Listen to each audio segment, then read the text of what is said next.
Hello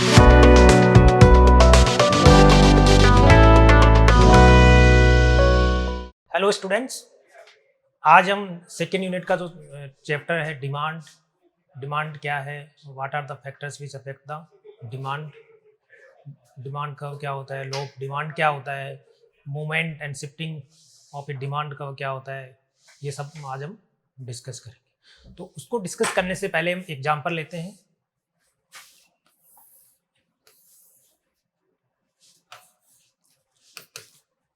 इधर हम ले रहे हैं क्वांटिटी, इधर हम ले रहे हैं प्राइसेस। एक एग्जांपल के थ्रू इसको हम समझते हैं। एक पर्टिकुलर कंज्यूमर है, किसी पर्टिकुलर गुड, सपोज करो कि एप्पल है, उसका कंजम्पशन करना चाहता है और उसके डिफरेंट प्राइस कॉम्बिनेशन के थ्रू देखेंगे किस तरह से वो क्वांटिटी डिमांड करता है। सपोज उसकी प्राइस इन्फिनिटी है, ये आपका इन्फिनिटी हो गया, अज्यूम कर रहे हैं कि इन्फिनिटी है, तो कंज्यूमर को ये लगेगा कि इस इन्फिनिटी प्राइस पे उसको उतनी यूटिलिटी नहीं मिल रही, लेवल ऑफ सेटिस्फेक्शन नहीं मिल रहा, इसलिए वो कोई डिमांड नहीं करेगा। लेकिन जैसे जैसे प्राइस और कम होते जाते हैं तो फिर भी लगता है उसको कि प्राइस ज़्यादा है और लेवल ऑफ सेटिस्फेक्शन कम है, तो उस केस के अंदर वो उसकी डिमांड नहीं करेगा। लेकिन जैसे जैसे प्राइस कम होती जाएगी, सपोज इसकी ये प्राइस 20 पर यूनिट हो गई, तब कंज्यूमर को लगेगा कि उसका level of satisfaction bye consuming the particular commodity वो प्राइस के इक्विवेलेंट है, तो उसकी वो डिमांड करेगा। फॉर एग्जांपल 20 यूनिट यदि इसकी प्राइस है 20 रुपीज़ है, तो इतनी वो क्वांटिटी डिमांड करता है, एक क्वांटिटी डिमांड करता है 20 यूनिट्स पे, ये पॉइंट या जैसे जैसे प्राइस ये 15 हो गई प्राइस, तो उसको लगेगा कि इस प्राइस पे उसको ज़्यादा यूटिलिटी मिलेगी, लेवल ऑफ सेटिस्फेक्शन मिलेगा, तो वो ज़्यादा क्वांटिटी की डिमांड करेगा। सिमिलरली ये 10 यूनिट्स पे इतनी क्वांटिटी की डिमांड करेगा, और ये 5 हो जाएगी तो उस केस के अंदर इतनी क्वांटिटी 12 क्वांटिटी की डिमांड करेगा। यानी जब प्राइस इन्फिनाइट है, बहुत ज़्यादा है, तो वो कोई डिमांड नहीं करेगा और नेग्लिजिबल डिमांड करेगा। लेकिन जैसे जैसे प्राइस डिक्रीज होता जाता है, उस केस में वो क्वांटिटी जो डिमांड करेगा वो बढ़ता जाता है।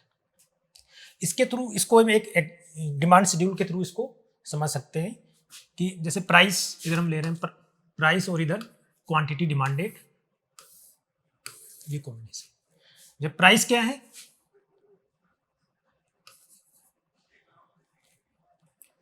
जब प्राइस 5 है तो क्वांटिटी डिमांडेड कितनी है, 12 यूनिट्स है। जब प्राइस 10 रुपीज है तो क्वांटिटी डिमांडेड 8 यूनिट्स है। प्राइस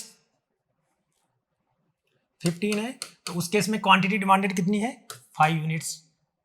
और जब प्राइस 20 रुपीज है तो क्वांटिटी डिमांडेड कितनी है, 1 है। अब इस डायग्राम के थ्रू और इस शेड्यूल के थ्रू हम समझेंगे। अब फर्स्ट क्वेश्चन आपके माइंड में ये आता है कि व्हाट इज डिमांड। डिमांड क्या है? Demand is the quantity demanded of a particular good at particular price. यानी जब प्राइस 15 रुपीज है तो क्वांटिटी डिमांडेड क्या है, 5 यूनिट्स। जब प्राइस 5 रुपीज है तो क्वांटिटी डिमांडेड कितना है, 12 यूनिट्स। यानी एक पर्टिकुलर प्राइस पे एक कंज्यूमर कितनी क्वांटिटी की डिमांड करता है, वो आपका डिमांड होता है। नेक्स्ट क्वेश्चन ये आता है कि डिमांड शेड्यूल क्या है।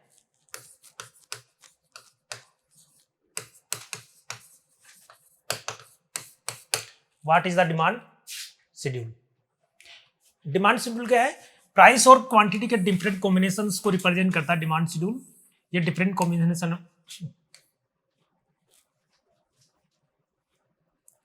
ये सीरियल नंबर है, तो ये 1 2 3 4, ये 4 कॉम्बिनेशन हमारे पास प्राइस और क्वांटिटी के। जब प्राइस 5 है तो क्वांटिटी डिमांडेड 12 है।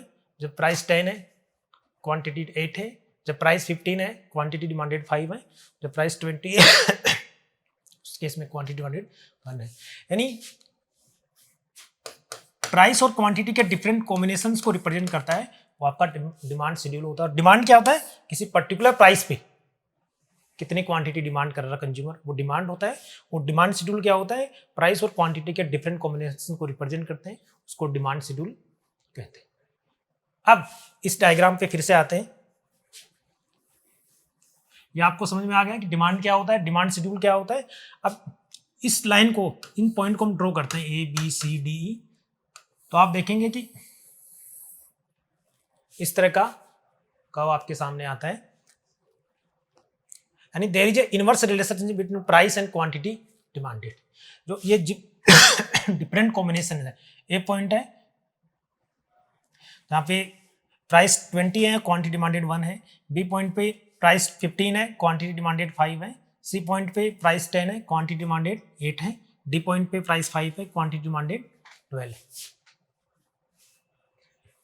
तो जैसे जैसे प्राइस इंक्रीज होता है, क्वांटिटी डिमांडेड डिक्रीज होता जाता है, और जैसे जैसे प्राइस डिक्रीज होता है, क्वांटिटी डिमांडेड इंक्रीज होता है। There is a inverse relationship between price and quantity demanded.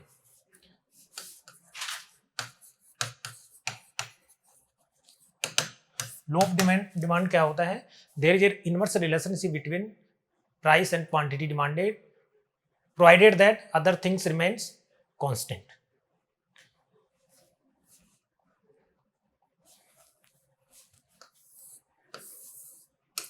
ये क्वांटिटी ले रहे हैं, ये प्राइस ले रहे हैं, ये आपका डी क्या है? आपका डिमांड कर्व है, डिमांड।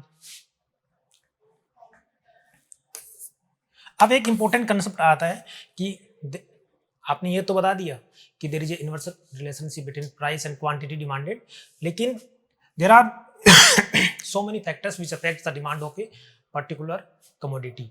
ऐसे बहुत सारे फैक्टर्स होते हैं जो किसी कमोडिटी की डिमांड को प्रभावित करते हैं।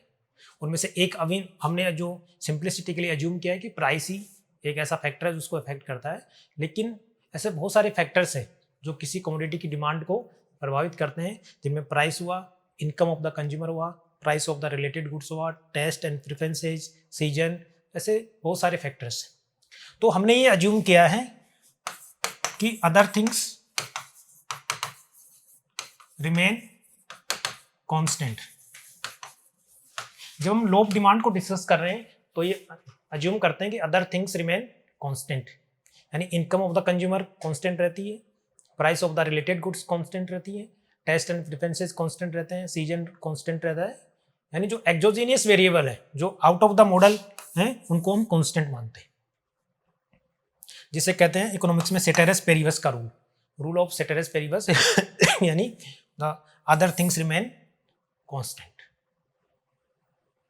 अब इसको हम यदि ड्रॉ करना चाहें लीनियर फॉर्म के अंदर, कि जब इनवर्स रिलेशनशिप होता है, जब Q is the quantity demanded, A minus B P, P is the price. ये लीनियर फॉर्म में नहीं है, लेकिन इसको सिंप्लिसिटी के लिए हम लीनियर फॉर्म में ले लेते हैं। P is the price, Q is the quantity, origin. तो इस तरह से हम ड्रॉ कर सकते हैं, Q is equal to A minus B P. A क्या हुआ? ये इंटरसेप्ट हुआ, और B क्या है? स्लोप। जो लीनियर फॉर्म के अंदर होता था A plus B X, Y equal to जो फंक्शन होता है A plus B X. A intercept होता है, B स्लोप होता है, और ये आपका इंडिपेंडेंट वेरिएबल, ये आपका डिपेंडेंट वेरिएबल। तो यहाँ पे क्वांटिटी क्या है? डिपेंडेंट वेरिएबल है। प्राइस क्या है? इंडिपेंडेंट वेरिएबल है।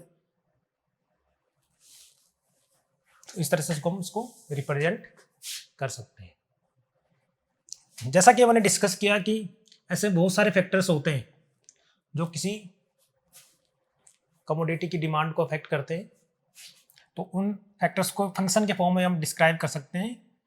डिमांड और Q is equal to function of price of X, price of other related goods, income, taste and preferences, season, ऐसे बहुत सारे फैक्टर्स होते हैं। ये डिमांड है, इसको ये फैक्टर्स होते हैं, ये वेरिएबल्स है, इसको इफेक्ट करते हैं। यहाँ पी वाई क्या है? प्राइस ऑफ रिलेटेड गुड्स, आई क्या है, इनकम ऑफ द कंज्यूमर है, ये टेस्ट एंड प्रेफरेंसेस है, सीजन है, ऐसे बहुत सारे फैक्टर्स होते हैं। तो हमने सिंप्लिसिटी के लिए जो लॉ ऑफ डिमांड है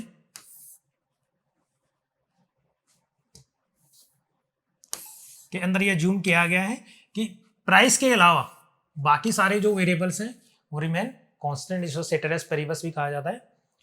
तो ये आपका लीनियर डिमांड कर्व हो गया, क्वांटिटी ये आपका प्राइस हो गया। अब एक कंसेप्ट, इंपॉर्टेंट कंसेप्ट आता है, movement along the demand curve, वो शिफ्टिंग ऑफ डिमांड कर्व। तो जब हम आपका ये लीनियर फॉर्म आ गया Q equal to A minus B P, तो इसको समझने के लिए ये आपका पॉइंट डिमांड कर्व पे A है, ये B है, यहाँ पे क्वांटिटी Q1 है, यहाँ पे Q2 है, यहाँ पे प्राइस P1 है, P2। जब ये पॉइंट क्या रिप्रेजेंट करता है, P1 Q1, B रिप्रेजेंट करता है P2 Q2। जब हम A से B की तरफ जाते हैं तो हम क्या देखते हैं, जब प्राइस में चेंज होने पर क्वांटिटी में क्या चेंज हो रहा है ये देखते हैं। यानी जो एंडोजीनियस आपका वेरिएबल है, जो मॉडल के अंदर डिटरमाइन हो रहा है, जब एंडोजीनियस वेरिएबल में चेंज होता है उसकी वजह से, यानी प्राइस में चेंज होने की वजह से क्वांटिटी में क्या चेंज आ रहा है, उसको हम कहते हैं मूवमेंट अलोंग द कर्व, इसको बोलते हैं मूवमेंट।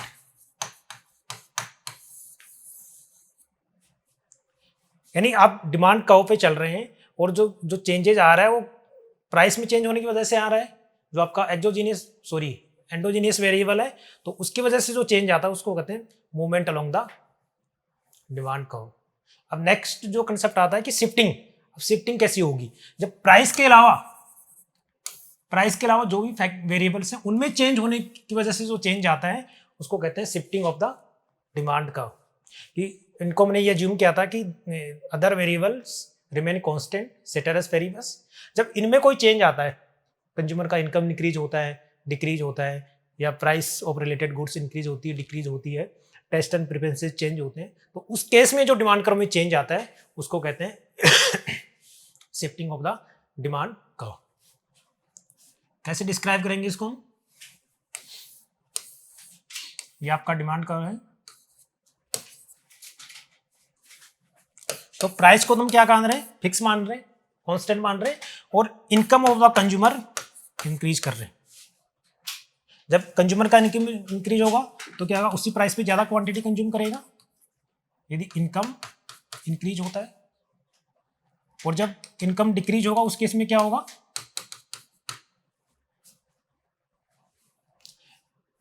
जब इनकम इंक्रीज होगा उस केस में इस तरह से शिफ्ट होगा, और जब इनकम डिक्रीज करेगा तो इस तरह से शिफ्ट होगा।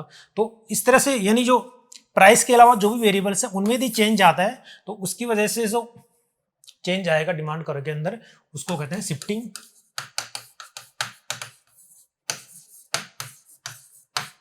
Shifting of the demand curve. तो आपको समझ में आ गया movement along the demand curve और shifting of the demand curve क्या होता है। अब हम डिस्कस करेंगे इंडिविजुअल डिमांड कर्व क्या होता है और मार्केट डिमांड कर्व क्या होता है।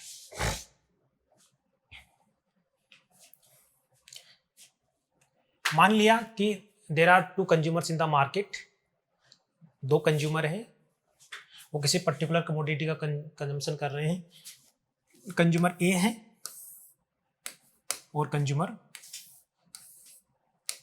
बी है।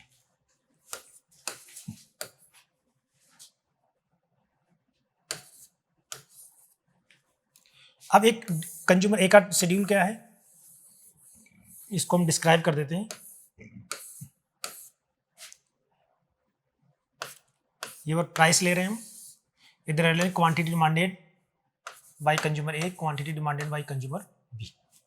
जब प्राइस एक होता है, 1 होता है, तो उस केस में एक की डिमांड कितनी होती है 10, बी की डिमांड 20। ये अजम्पशन ले रहे हैं कि मार्केट डिमांड कर्व कैसे डिराइव करते हैं फ्रॉम इंडिविजुअल डिमांड कर्व्स। जब प्राइस 2 होगी तो ये 6 हो गया, ये 16 हो गया। जब प्राइस 3 होगी तो ये क्या हो गया 2 हो गया, ये 12 हो गया।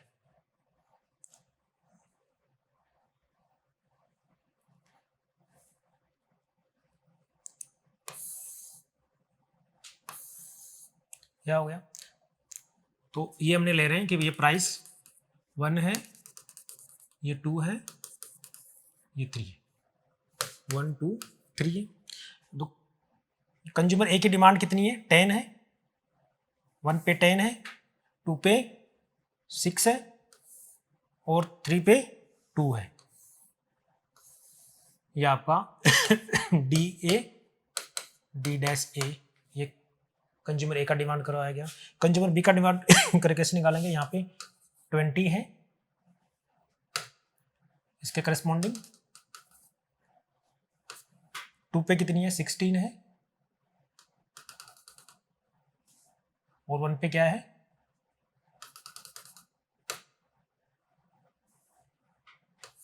12 16, इस तरह से आ गया। ये कंज्यूमर ए का डिमांड कर, ये कंज्यूमर बी का डिमांड कर। अब मार्केट डिमांड कैसे निकालेंगे? हमने एज्यूम किया है कि there are 2 consumer in the market, केवल 2 ही कंज्यूमर है। तो टोटल डिमांड कैसे होगी? Total market demand is the sum of individual demand. तो प्राइस 1 पे कितना आएगा? 30 डिमांड आएगी, 2 प्राइस पे 22 और इस पे 14 इनका। जब इस प्राइस के करस्पॉन्डिंग मार्केट डिमांड को ड्रॉ करेंगे तो आपके पास क्या आएगा? मार्केट डिमांड का, ये प्राइस 3, ये 2, ये 1, ये क्वांटिटी डिमांड है। तो प्राइस 1 पे क्या आएगा? 30 आएगा, प्राइस 2 पे 22 और प्राइस 3 पे क्या आएगा? 14। तो ये आपका मार्केट डिमांड एमडी इस तरह से, यानी जो इंडिविजुअल डिमांड को हमने हॉरिजॉन्टल उनका समेशन कर लिया प्राइस के करस्पॉन्डिंग, तो आपका मार्केट डिमांड करो आ गया। आगे आपको समझ में कि किस तरह से मार्केट डिमांड का ड्राई करते हैं। नेक्स्ट हम डिस्कस करेंगे डिफरेंट टाइप्स ऑफ गुड्स को हम डिस्कस करते हैं। एक होता है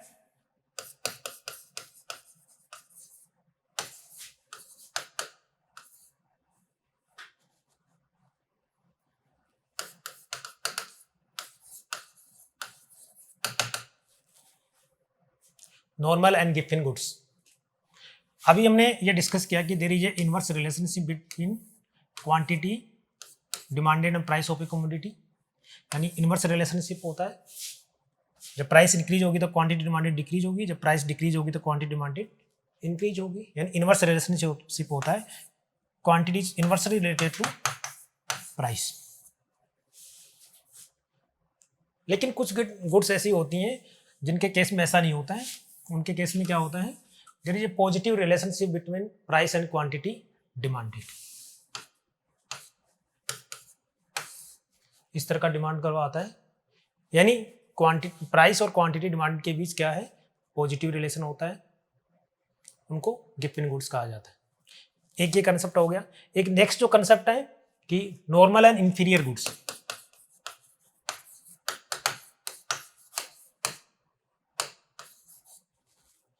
नॉर्मल एंड इंफीरियर गुड्स अभी हमने डिस्कस किया था नॉर्मल एंड गिवन गुड्स। जब नॉर्मल एंड गिवन गुड्स इसका जो कंपैरिजन देखते हैं वो प्राइस एंड क्वांटिटी के अंदर देखते हैं। यानी जब प्राइस चेंज होगी तो क्वांटिटी में क्या चेंज होगा इसके बेसिस पे बताते हैं। जब इनवर्स रिलेशनशिप होगा तो उस केस में क्या होगा? नॉर्मल गुड होगी, और जब डायरेक्ट रिलेशनशिप होगा उस केस में क्या होगा? गिवन गुड होगा। यदि हम इसी कंपैरिजन को हम देखना चाहें कि प्राइस और इनकम के बीच क्या कंपैरिजन, जब इनकम इंक्रीज होती है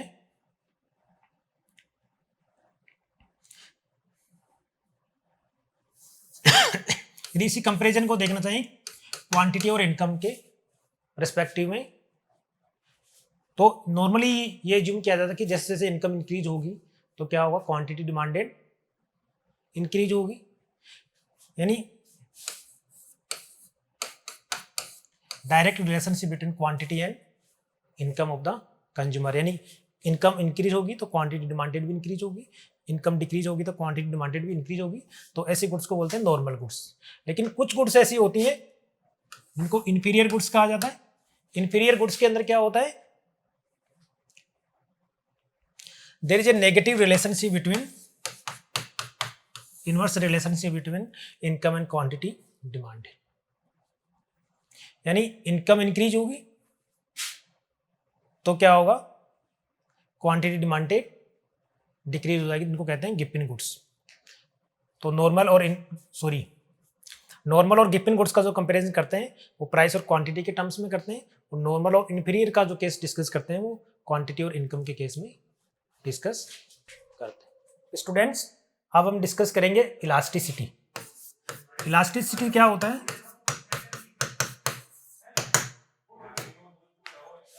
किसी कमोडिटी की प्राइस में चेंज होने पर उसकी क्वांटिटी डिमांडेड में कितना चेंज होगा ये बताता है हमें इलास्टिसिटी। यानी किसी कमोडिटी की प्राइस में 1% से चेंज होता है तो उसकी क्वांटिटी डिमांडेड में कितने परसेंट से चेंज आएगा, ये आपको इलास्टिसिटी ऑफ डिमांड बताता है। यानी प्राइस इलास्टिसिटी ऑफ डिमांड।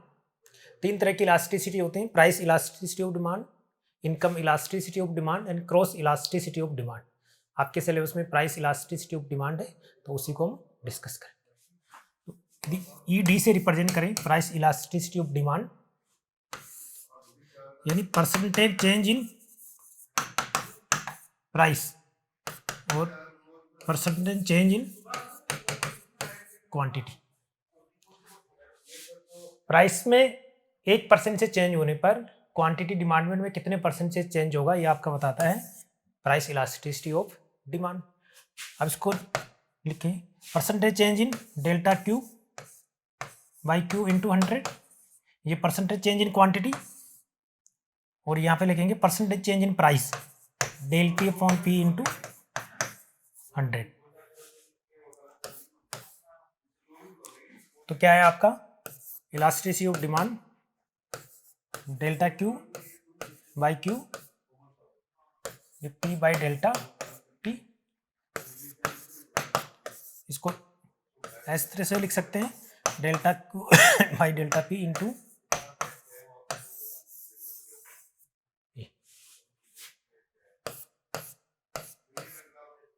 ये इलास्टिसिटी का फॉर्मूला हो गया, परसेंटेज फॉर्मूला हो गया। यदि परसेंटेज में हम रिप्रेजेंट करना चाहें, elasticity of demand is equal to delta Q by delta P into P by Q. अब इसके डिफरेंट मेथड्स हैं, वो आपके सिलेबस में दिए गए हैं। फर्स्ट वन हम जो डिस्कस कर रहे हैं परसेंटेज मेथड, नेक्स्ट है ज्योमेट्रिक मेथड, और लास्ट है एक्सपेंडिचर मेथड। तो ये परसेंटेज मेथड में डिस्कस किया। अब हम देखना चाहेंगे ये जो आपका लीनियर डिमांड फंक्शन है Q equal to A minus B P, ये आपका इधर क्वांटिटी है, ये प्राइस है, डिमांड फंक्शन आ गया। अब इसके डिफरेंट पॉइंट्स पे हम ये देखना चाहते हैं कि इलास्टिसिटी का वैल्यू क्या है। तो हमारे पास फॉर्मूला इलास्टिसिटी का, elasticity of demand is equal to delta Q delta P into P by Q, delta Q by delta P into P by Q. अब ये आपका डिमांड फंक्शन है तो इसका delta Q by delta P क्या आएगा,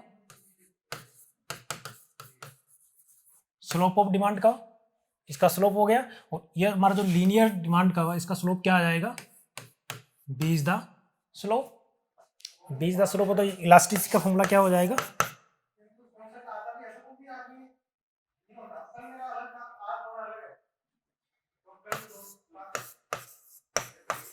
Q और B B P upon Q का वैल्यू वहां से लेके आ ए माइनस बी पी। अब कई बार मतलब आपको ये नेगेटिव साइन देखने को मिलेगा क्योंकि जो प्राइस में चेंज और क्वांटिटी में जो चेंज होता है वो इन्वर्स होता है, तो इसलिए आपको ये नेगेटिव साइन मिलेगा ये। अब इस वाले पॉइंट को देखें, ये वाले पॉइंट पे क्या है, सॉरी इस वाले पॉइंट पे देखें हम, इस वाले पॉइंट पे क्या है, P इक्वल टू 0 तो p इक्वल टू 0 पुट करेंगे तो q इक्वल टू क्या आएगा, ए पॉइंट आ गया। ये वाला पॉइंट क्या होगा, तो q इक्वल टू 0 होगा इसमें पुट, तो p इक्वल टू क्या आएगा, q इक्वल टू 0 पुट करेंगे तो ए बाई बी, और ये इनका मिड पॉइंट हो गया, तो ये पॉइंट क्या है, ए बाई बी, ये ए बाई 2b। अब इन वैल्यूज को यहाँ पे क्या हो जाएगा, 0। तो इस वाले पॉइंट पे, इस वाले फॉर्मूले में ये p का फंक्शन है, तो p की वैल्यू पुट करेंगे। जब p की वैल्यू 0 पुट करेंगे तो ये क्या आएगा, इलास्टिसिटी क्या आएगा, 0। इस पॉइंट पे 0 आएगा। इस वाले पॉइंट पे a बाई 2 भी पुट करेंगे इसके अंदर, a by B into A by 2b upon a minus B, A by 2b, B से भी कैंसिल आउट,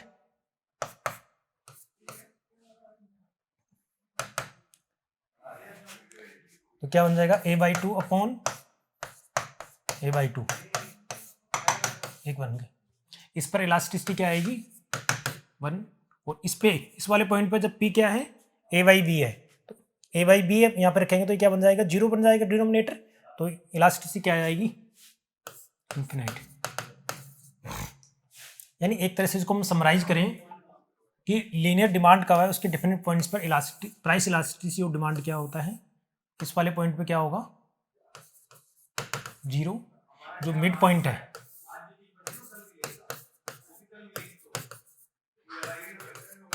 वन है, लेस देन 1 है, यानी ओब्वियसली हम कहेंगे कि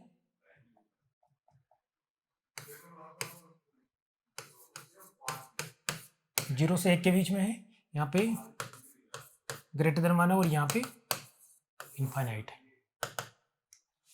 यानी जो लीनियर डिमांड कर्व के डिफरेंट पॉइंट्स पे क्या होता है, किस तरह से रिप्रेजेंट कर सकते हैं। तो परसेंटेज मेथड हो गया आपका, और एक लीनियर डिमांड कर्व के डिफरेंट पॉइंट्स पे जो इलास्टिसिटी कैसे मेजर कर सकते हैं। अब इसमें डिस्कस करेंगे डिफरेंट इलास्टिसिटी के लिए डिमांड कर्व कैसा होता है।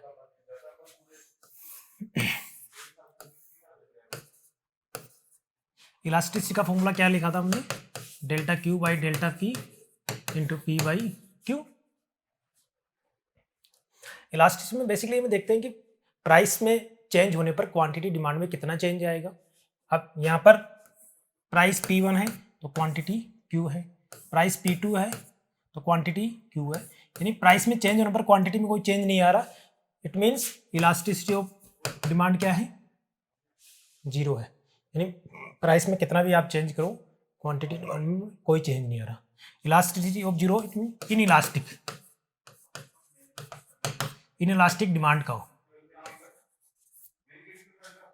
सपोज यही डिमांड का ऐसा होता, हॉरिजॉन्टल होता, उस केस में क्या होगा, ये प्राइस है, क्वांटिटी, प्राइस में थोड़ा सा भी चेंज करेंगे तो क्वांटिटी इनफाइनाइट चेंज हो रही है, तो इस केस में क्या होगा, इनफाइनाइट, परफेक्ट इलास्टिक, और इसको कहेंगे परफेक्ट।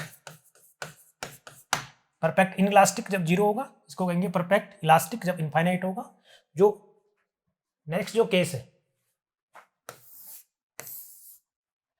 इसके अंदर क्या हो गया, जो लीनियर डिमांड कर्व है, तो इस वाले केस में क्या हो जाएगा, 1 होगा। ये 45 डिग्री लाइन है डिमांड कर्व। आपने देखा कि इसकी डिमांड कर्व क्या है, 0 है, इसका इलास्टिसिटी कितना है, इन्फानाइट है। तो जैसे जैसे ये इस तरह से मूव करेगा, उसकी इलास्टिसिटी क्या होगी, इंक्रीज होती जाएगी, और यहाँ पे इन्फानाइट बनती जाए। तो जिस तरह से आपका ये, जैसे आपका ये है, एक डिमांड कर रही है, एक डिमांड कर रही है।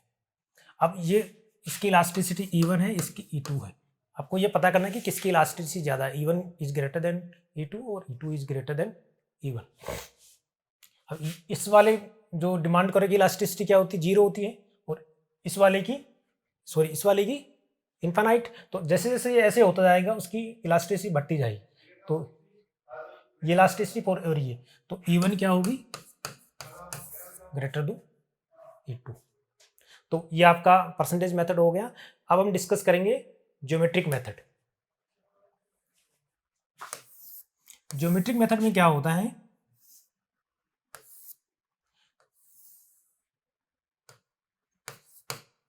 ये आपका ए पॉइंट है, ये डिमांड का है, इधर हम क्वांटिटी मेजर कर रहे हैं, इधर प्राइस मेजर कर रहे हैं।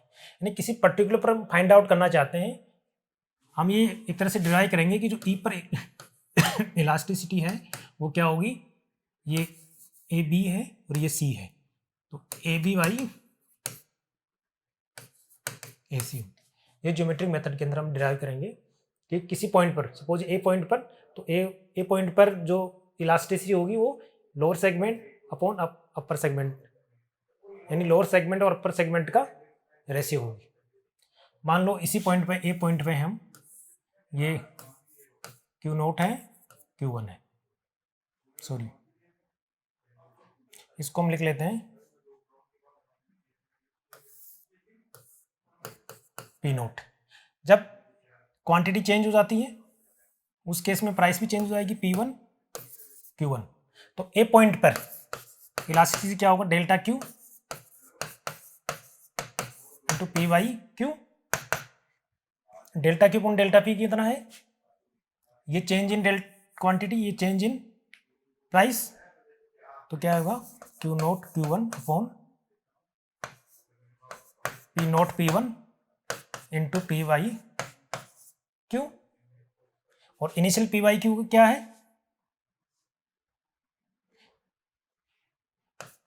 इनिशियल प्राइस कितनी है, पी नोट है और इधर क्यू नोट है। अब हम ये ट्राइंगल देखेंगे ए एल एम, तो ये किसके इक्विवेलेंट हो जाएगा, यहाँ पे क्यू वन क्यू नोट किसके इक्विवेलेंट जाएगा, A M upon P one P naught L M.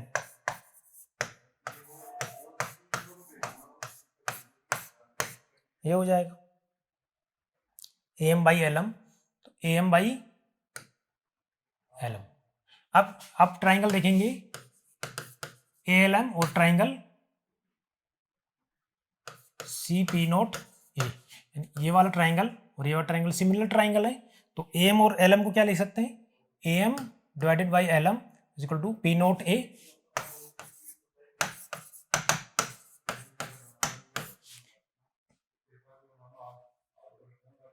P naught A upon P naught C into P naught by Q naught. अब पी नोट ए को क्या लिख सकते हैं, O Q naught, O Q naught, O Q naught upon P naught C को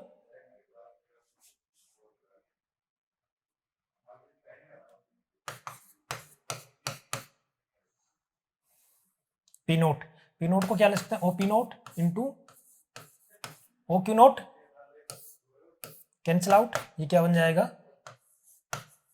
ओ P naught upon P naught C,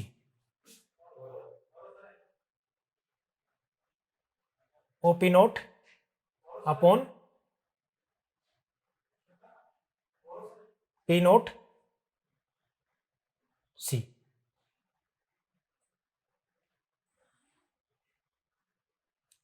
O P naught को क्या ले सकते हैं हम,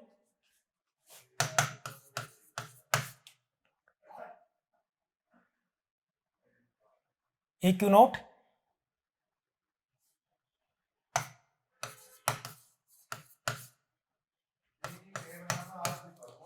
A Q naught upon P naught C. अब क्योंकि ये ट्राइंगल और ये ट्राइंगल भी सिमिलर है, तो आपका यहां से इलास्टिसिटी ऑफ डिमांड क्या जाएगा,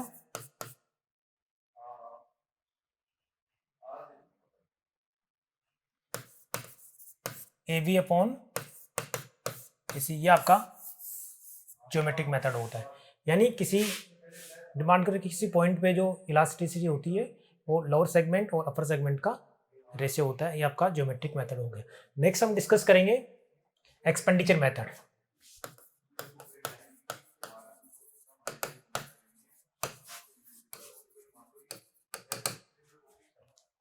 एक्सपेंडिचर मेथड में क्या डिस्कस करते हैं, जो टोटल एक्सपेंडिचर होता है, प्राइस इंटू क्वांटिटी, किसी कमोडिटी का टोटल एक्सपेंडिचर यह होता है। तो हम ये देखना चाहेंगे कि जब प्राइस में चेंज हो रहा है तो क्वांटिटी टोटल एक्सपेंडिचर में क्या चेंज होगा, उसके बेसिस पे बताते हैं कि इलास्टिसिटी ऑफ डिमांड क्या होगी। तो इधर हम ले रहे हैं टोटल एक्सपेंडिचर, इधर ले रहे हैं प्राइस। इस तरह से हम बता सकते हैं इसको। जब प्राइसेस बढ़ रही हैं यहां से यहां तक, यहां से यहां तक क्या होते हैं, प्राइसेस बढ़ रही हैं और टोटल एक्सपेंडिचर बढ़ रहा है, तो उस वाले केस में क्या होगा, elasticity of demand less than 1 होगी। जब प्राइस में चेंज होने पर टोटल एक्सपेंडिचर में कोई चेंज नहीं आता, तो उस वाले केस में इलास्टिसिटी क्या होगा, यूनिटरी इलास्टिसिटी होगा। और जब प्राइस में इंक्रीज होने पर टोटल एक्सपेंडिचर डिक्रीज कर जाता है, उस वाले केस में क्या होगा, इलास्टिसिटी। तो इस तरह से 3 मेथड हैं इलास्टिसिटी को, प्राइस इलास्टिसिटी ऑफ डिमांड को मेजर करने के, परसेंटेज मेथड, ज्योमेट्रिक मेथड और टोटल एक्सपेंडिचर मेथड। तो इस तरह से आपका सेकंड यूनिट, इसमें कंज्यूमर बिहेवियर है, consumer equilibrium through utility approach कैसे अचीव करते हैं उसमें डिस्कस किया, कार्डिनल और ऑर्डिनल अप्रोच को डिस्कस किया, और उसके बाद डिमांड क्या है, डिमांड के डिफरेंट एस्पेक्ट्स क्या है, और प्राइस इलास्टिसिटी ऑफ डिमांड क्या है, उसको मेजर करने के 3 मेथड है वो डिस्कस के लिए। इसी के साथ ही आपका यूनिट सेकंड कंप्लीट होता है। नेक्स्ट लेक्चर में डिस्कस करेंगे unit third, national income and aggregates and methods of measuring national income. Thank you.